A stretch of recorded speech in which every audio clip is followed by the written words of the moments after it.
This is a 2006 SG base, and it just needs a neck adjustment. But when I took off the truss rod cover to adjust the truss rod, there's nothing there. I guess it's going to need a little bit more than just a truss rod adjustment. Stay tuned. So we're going to try to locate the truss rod, see how far in it is. And I've got a special tool to help us try to fix this issue. This is the bow on the neck with no tension on the truss rod. Yeah, it's way back in there. Actually, it's about, I don't know, maybe a 1/4 inch in there. I can feel the end of the rod, and it must have broken off right where the thread ends or close to it. So let's get that nut out of there and see if we can get a better look. Now I can just about see the end of the truss rod right there. Let me show you how we're going to take care of this. We're going to take this tool here, which is a boring head that's going to go in here. It's called the truss rod rescue tool. This is the boring tool, and then this is the threading tool. It's got a hex end on one side for the drive, and then it's got threads with little relief cuts on this side to chase that thread and hopefully cut it a little bit deeper, long enough, so we can get a new nut on there. And whether we're going to put a Gibson style or Fender style, I'm not sure. So let's get set up to get this bored out. Now the issue I'm going to have with this, the way this tool works, there's supposed to be a little bit of truss rod sticking out, so that hole right there can find the center and kind of helps align it. But I don't have any truss rod, so if I try to start boring this in there, it's going to walk all over on me. So I think what I'm going to do, I'm going to take a screw, I'm going to cut off the head, put the screw inside the tool, and have it stick out just enough to get into that hole so it can help align the boring head. I'll show you. I can take this screw, cut off the head, and have the thread stick out just a little bit, and then that'll go inside that hole right there and help guide this in place.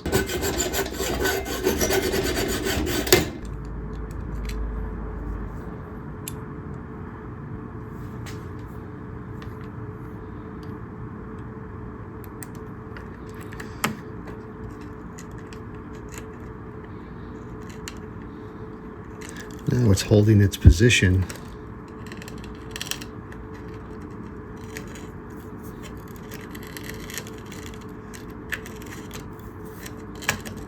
Just gonna take a few little cuts here and take a look at it and see what it looks like.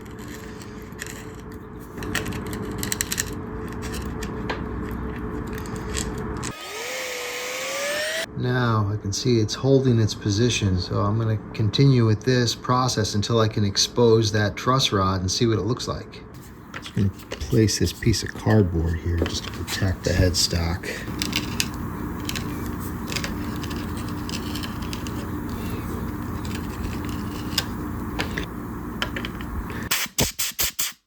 I think what's happening is this little piece of threaded rod is probably bottoming out on that rod. It's not allowing me to go any deeper with this cutter, so I might have to ditch this now and hope it follows that little bit of a channel I started.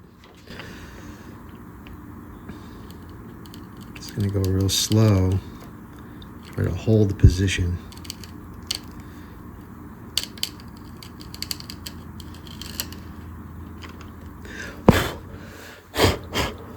Wish this had a little ball end so I could come at it from a bit of an angle, because the tool is not sitting perpendicular to that face, so I'm going to try to cheat it a little bit.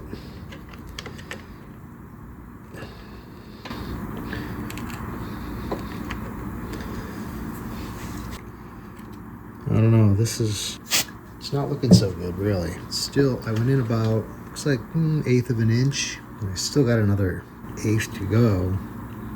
Now I don't have my centering capabilities, so I'm just hoping it follows that path that I started. I can see it's walking around a little bit. Luckily it doesn't have too far to go. Can't walk too far on me. And that cutter is super sharp.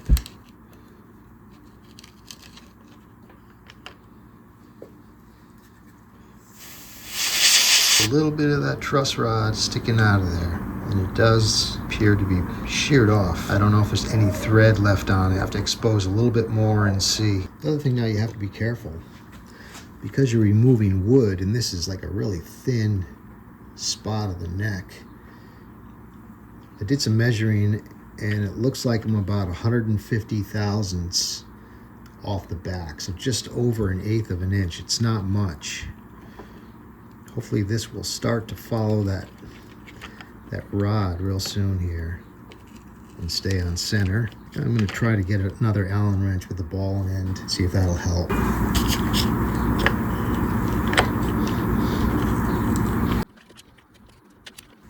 think I do see a little bit of thread on there though. We'll keep going and then I'll show you what it looks like.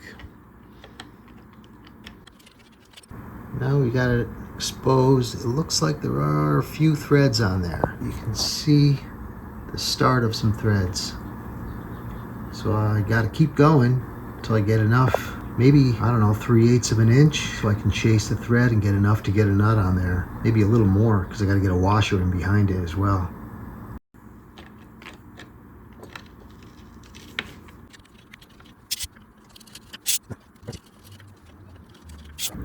You can see we're in there pretty far. Got quite a bit of thread exposed. Let me try to run the chaser bit over it and see how that feels. So here's this bit, and I'm gonna try to get it started on that thread without cross threading it. This is a 1032. So this tool, you definitely want to keep it parallel to the rod itself. And the way this cavity, the way it's cut, doesn't give me enough room to really get this Allen head in there straight.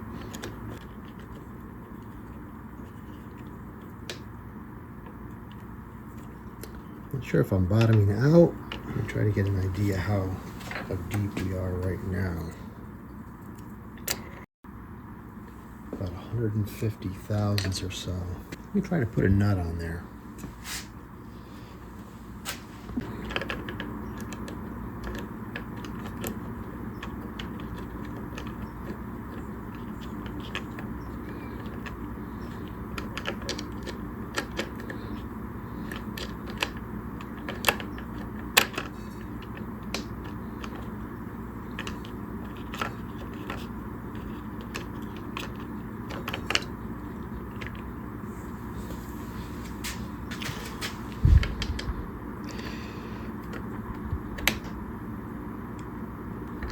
It's definitely screwing on. You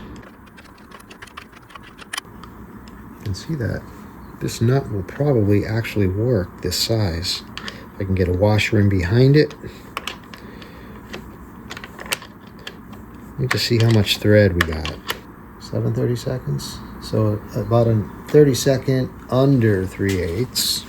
And then we'll back it out and then subtract the two numbers. Okay, that's right where it's starting.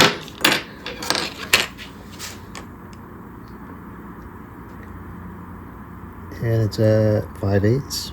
So it's about 1/4 inch, maybe 1/4 inch of thread, which I think once I get a washer behind it, I'm gonna need a little bit more. I'm gonna bore in just a little bit deeper and get a washer on there and then see if we can hold any tension on the rod.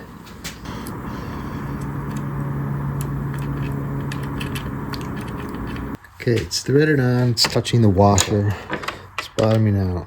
But this neck has such a back bow, forward bow to it. I don't want to start just putting all the work on the rod. So I'm going to put the neck into a back bow manually and then get a little tension on there and release that and see if it holds.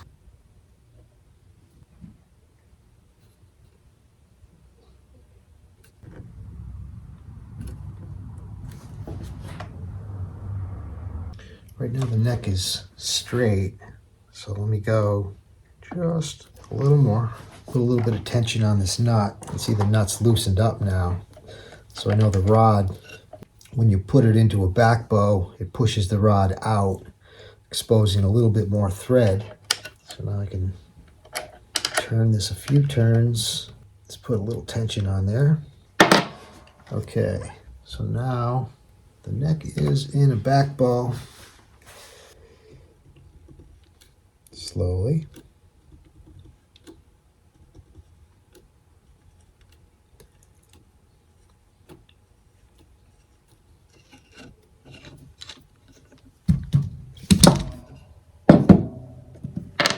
I'm going to sight down the neck, see how it looks. Okay, it came back into a forward bow, so I don't know if I'm really tight enough on here.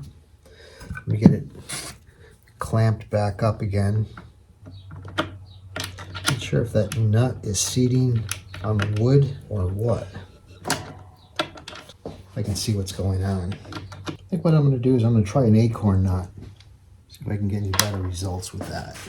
Get the washer out and see if it shows anything weird going on. I'm going to run this bit through it one more time just to make sure I'm all the way to the end of the thread, because you don't want to bottom out on the thread. That'll definitely break the rod. Try to put any tension on it. Now I'll put the washer on. We'll use a little acorn nut. See how that wants to tighten up in there. I got that acorn nut in there with the washer, and it's tight. Feels a little weird, but seems to be holding. I don't know if it's gonna, see if it holds position. That did not seem good.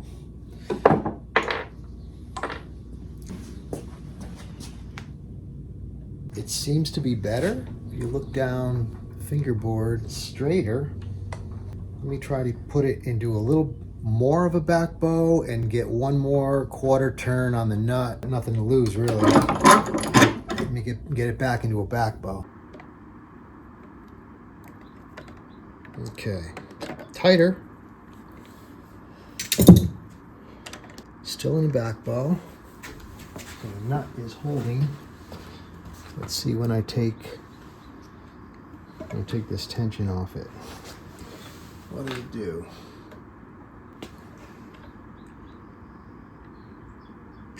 Keeps coming forward. It's not quite as bad.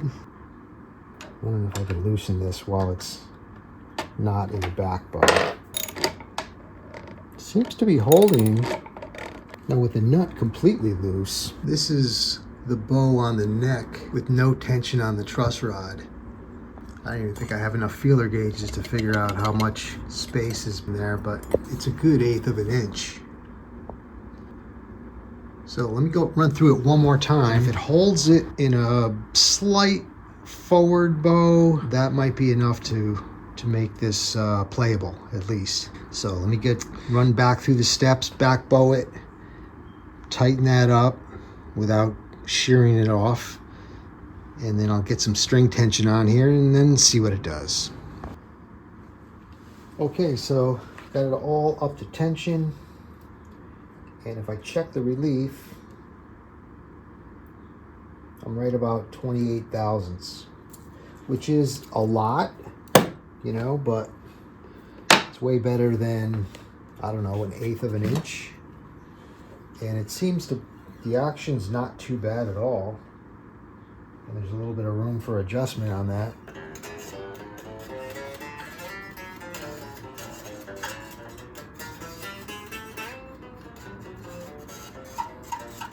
Not really buzzing anywhere. It's playable.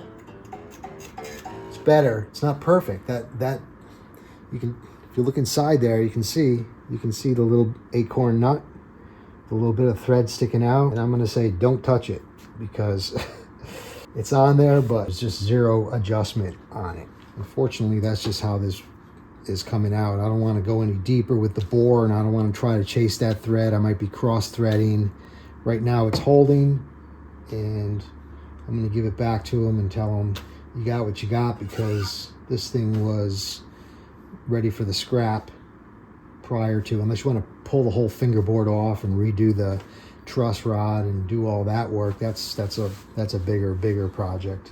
So right now it's got a band-aid on it, but she works, and I'll give it back to him and see what he thinks. I'm gonna let this sit for a while and see how the neck holds and see if it keeps the current bow that it has in it. This neck has just got a lot of underbow and the truss rod is really overworked to try to get it into its flat position. Anyway, tune in next time. Hopefully we'll have more of a success video, but this one didn't turn out exactly as I hoped, but it's definitely better. It's playable now. It's playable, it's playable, it's playable, it's playable.